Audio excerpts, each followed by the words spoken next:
Arab misalnya. Nah, Arab dalam pemahaman dulu kan mungkin bisa saja belum ada istilah Arab Yaman seperti sekarang ini. Saya baru tahu tuh sekarang.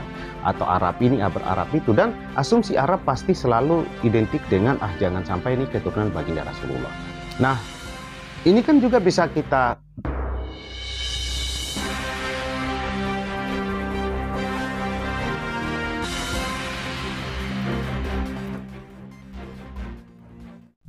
Assalamualaikum warahmatullahi wabarakatuh. Kalau kita kembali melihat kehidupan di masa lalu, misalkan kedatangan bangsa-bangsa Eropa di Nusantara ini, itu tiada lain dan tiada bukan karena kekayaan sumber daya alam kita yang dulu dikenal di Eropa itu hasil sumber daya alam di permukaan tanah, ya, yakni tumbuh-tumbuhan, jenis-jenis tanaman seperti cengkeh, pala, lada, dan sebagainya. Lalu seiring waktu, berdasarkan perkembangan ilmu pengetahuan teknologi, ya, muncullah yang namanya era industri, ya, zaman industrialisasi. Semua itu tentu kebutuhan kita manusia untuk mempercepat dan memfasilitasi kita dalam melakukan aktivitas-aktivitas kehidupan yang juga di situ ikut serta dalam hal apa, semua hal termasuk untuk urusan kebutuhan ekonomi dan juga menjadi sistem penguasaan ekonomi sesungguhnya yang muaranya adalah pasar, ya. Maka muncullah potensi sumber daya alam itu yang lazim kemudian sekarang ini identik dengan tambang, ya, atau mineral-mineral yang disebut dengan mineral aktif, misalnya tambang, nikel, dan sebagainya. Yang terbaru itu yang dikenal dengan istilah rare earth atau logam tanah jarang. Itu untuk kebutuhan industri, kebutuhan misalnya barang-barang industri yang sekarang ini semakin canggih, ya.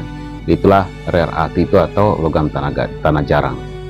Dan untuk Indonesia itu diteliti dan ditelusuri itu hampir berada di hampir seluruh wilayah kepulauan. Atas dasar itu semua, misalnya kita melihat kondisi masa lampau, maka penjajah ini dalam hal bangsa-bangsa Eropa dan terutama Belanda yang terlama beroperasi atau menguasai Nusantara ini dulu, maka mendatangkanlah seseorang yang disebut-sebut sebagai ahli ahli filsuf, ya, atau ahli ilmu filsafat lah begitu. Pokoknya orang ini sangat piawai dan disebut dengan Dr. Snokhogranye atau Profesor Christian Hogranye sebenarnya. Snokhogranye, ya, Dr. Snokhogranye kalau akrabnya. Dan menyebut nama ini menjadi menjadi akrab sebenarnya di sebagian besar masyarakat yang ada di Aceh, saudara-saudara kita di Aceh. Karena memang Profesor Dr. Christian Snokhogranye ini itu memang nyata berada di Aceh dan menghabiskan waktu kehidupannya di Aceh. Nah, inilah yang kemudian itu dalam rangka untuk menjalankan aksinya di Indonesia diutus khusus oleh Belanda untuk bagaimana strategi memecah belah bangsa dan negara ini. Dan memang Aceh menjadi sasaran utama karena kekuatan luar biasa di sana, ya. Istilahnya pemahaman kehidupan yang betul-betul tauhidnya itu luar biasa di Aceh, sehingga di sana banyak kita kenal ulama-ulama besar, ya, ulama-ulama besar, istilahnya yang alim ulama besar di sana, ya, atau yang manusia-manusia terpilih dalam hal kemuliaan mereka dalam memahami ajaran kehidupan dalam konteks Islam begitu. Nah, Dr. Snokhogranye ini juga sampai di Tanah Suci, sampai di sana untuk bagaimana kemudian setelah tiba di Aceh diyakini bahwa dia sudah, mungkin dalam tanda petik sudah diterima sebagai saudara begitu di Aceh. Nah, saudara dan sahabat sekalian, dalam menghadapi kondisi dan situasi Nusantara, maka Belanda ini dulu menggecarkan suatu strategi yang sesungguhnya ini setiap kita warga negara di Indonesia ini dalam mulai awal-awal kita menempuh jenjang bangku pendidikan dari SD, kita sudah mengenal misalkan istilah divide et impera atau politik pecah belah lah, yang diadu domba pecah belah yang dilakukan Belanda terhadap Nusantara. Tapi pada prakteknya kita bisa saja nggak terlalu paham dan nggak ngerti. Bahkan bisa jadi masih ada sisa-sisa peninggalannya saat sekarang ini yang membuat kita ini belum bisa menyatu, bersatu padu, terjadi persatuan dan kesatuan. Bisa jadi karena istilah hulunya itu kan peristiwa dan kejadian di masa lampau, kita ini sudah berada di hilir nih ya. Jadi warna di hulu itu dulu misalnya merah, warna merah, ya masih akan ada sisa-sisanya itu warna merah itu. Nah, ini yang sesungguhnya harus menjadi perhatian kita, pendalaman kita masing-masing hari ini, dengan prinsip kehati-hatian, jangan cepat dan serta-merta kita saling menyalah-nyalahkan. Nah, sehingga hari ini, ya mohon maaf ya, mulailah kemudian kita melihat pendapat demi pendapat yang menyampaikan soal keberadaan habaib di Indonesia. Dan ini juga harus ditanggapi, harus diterima oleh oknum-oknum habaib dimanapun di Nusantara ini, atas apa yang menjadi pemahaman-pemahaman dari saudara-saudara kita, yang kemudian mohon maaf, ini sudah mulai nyata dan jelas terlihat dengan adanya hasil kajian Kiai Haji Imaduddin Usman Al-Bantani yang menyatakan bahwa Habib di Indonesia ini belum jelas, mungkin kalau saya bahasakan begitu agak halus, belum jelas dan pasti bahwa itu adalah keturunan baginda Rasulullah. Ini nggak bisa dibantah dengan emosional, dengan marah-marah, dengan sampai memicu ya, seolah-olah ingin mengadakan suatu perlawanan dengan atas dasar apapun terhadap siapapun misalnya yang senantiasa ya menghina ya keturunan anak cucu baginda Rasulullah. Padahal bukan soal itu. Ini bukan soal menghina atau tidak menghormati, menghargai keturunan langsung atau anak cucu langsung baginda Rasulullah. Bukan soal itu. Ini soal untuk mencari dulu kebenarannya. Nah, pertanyaannya kenapa mesti harus ada seperti itu? Ya karena atas sikap, atas perilaku oknum habaib itu sendiri yang kemudian membingungkan publik. Karena sepengetahuan setiap umat Islam dalam mendengarkan ataupun membaca kisah-kisah kehidupan baginda Rasulullah Sallallahu Alaihi Wasallam, Nabi besar Muhammad Sallallahu Alaihi Wasallam itu, perilaku beliau, sikap beliau, akhlak beliau senantiasa penuh kasih dan sayang. Bahkan banyak kemudian kita mendengarkan kisah ataupun kita membaca ya, musuh sekalipun atau yang membenci baginda sendiri, baginda Rasulullah pada zamannya itu, beliau nggak ada dendam ya, tetap menyayangi, tetap mengasihi. Nah, yang terjadi sekarang ini justru tidak seperti itu. Ada oknum habaib yang kemudian dirasakan perlu untuk dipertanyakan karena ada sikap yang dirasakan seolah-olah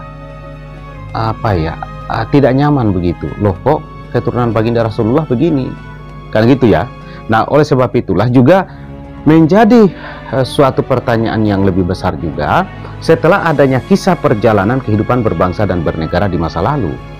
Misalnya tadi kedatangan Dr. Sunoko Granyi misalnya, lalu melakukan suatu aksi propaganda memecah belah umat begitu pada saat itu.